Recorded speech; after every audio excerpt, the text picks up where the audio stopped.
The top 3 things you need to do when you're starting your fitness journey is, first of all, get your mindset intact, right? Decide what it is exactly you want to do. What is the final outcome? Is it a look? Is it a feel? Is it an activity? And you got to have the right scale. I'm going to put in the link that one of the top scales you want to get your fitness journey going solid and concrete. Because a lot of people think they get on the scale, they look at that number, and they go. But that's not the key, my friend. You have to look at all the things. You have to look at your subcutaneous fat, your visceral fat. You have to look at all those numbers, because you could be gaining muscle and losing fat, and the scale can stay the same. So you need to know exactly what you're doing when you're working out, and the proper scale is going to help you do that, okay? Another thing you want to do, data, data, data, data. Taking pictures of yourself. So the first picture you want to take is the front of your body, right? And then you want to take the side, and then you want to take the back. That's how you want to take your pictures.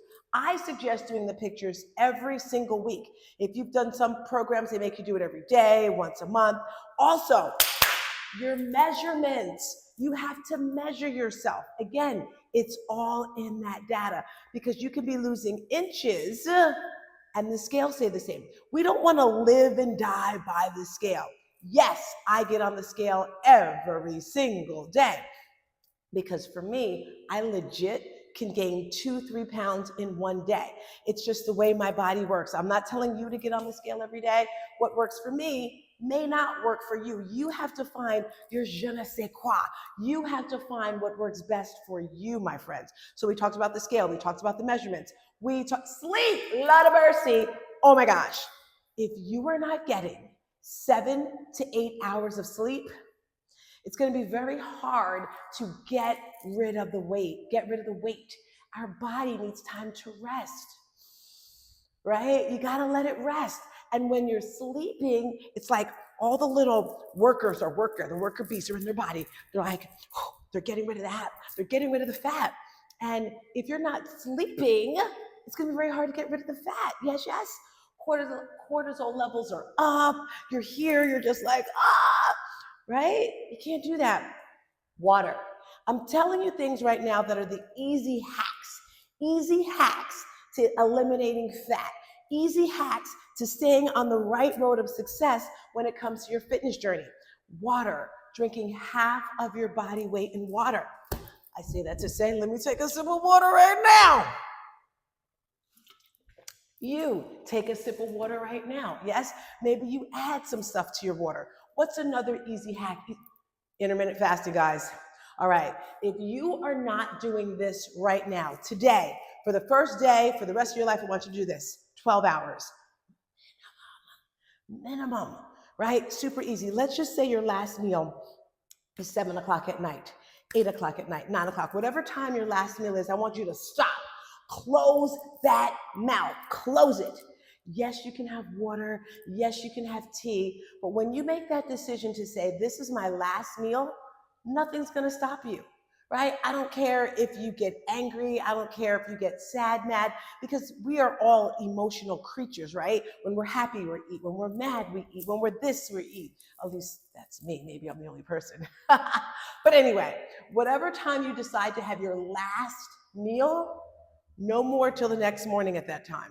So if your last meal was 8 o'clock at night, 9 o'clock at night, your next meal is not going to be until that same time the next day. Let's just say it was 9 o'clock, right? So the next day, 9, that's 12 hours. Yay! Shh, the crowd roars. That's beautiful. Now, once you have that mastered, you're a king, you're like, hey, I got this 12-hour down. Then you want to start stretching out that window. 13, 14, 15, 16 hours, right? And then we'll get into the rest later. Why? Because your stomach, your belly here needs an opportunity to rest. If you're always eating, again, your stomach is always working. And we want to give it an opportunity to rest. Think about if you had to work all day long. It'd be exhausting, right? So give your body a break. All right. That's all I'm going to give you. I don't want to give you too much. If this is your first week, your second week, your third week, I don't know, drop in the chat. Tell me where you are in your journey. Are you just starting? Are you 10 pounds lighter? Because in your first month, my friend, I want to challenge you to eliminate 8 to 10 pounds. Why do I say that? Because 1 to 2 pounds is what we want to eliminate each week, depending on your big overall goal. Maybe you want to lose 10, 20, 30 pounds, whatever it is. And when you get over 30, you start losing 1 to 3% of your muscle, right? 50, oh, it's even worse than that. So make sure you're lifting those weights. Okay, I'm getting out of here. I could go on and on for days. I hope you enjoyed this video. Put in the chat the one thing that stood out for you in this video. And if you have not subscribed yet, go subscribe. All right, guys. Peace and a bottle of Harry's. Bye. See ya.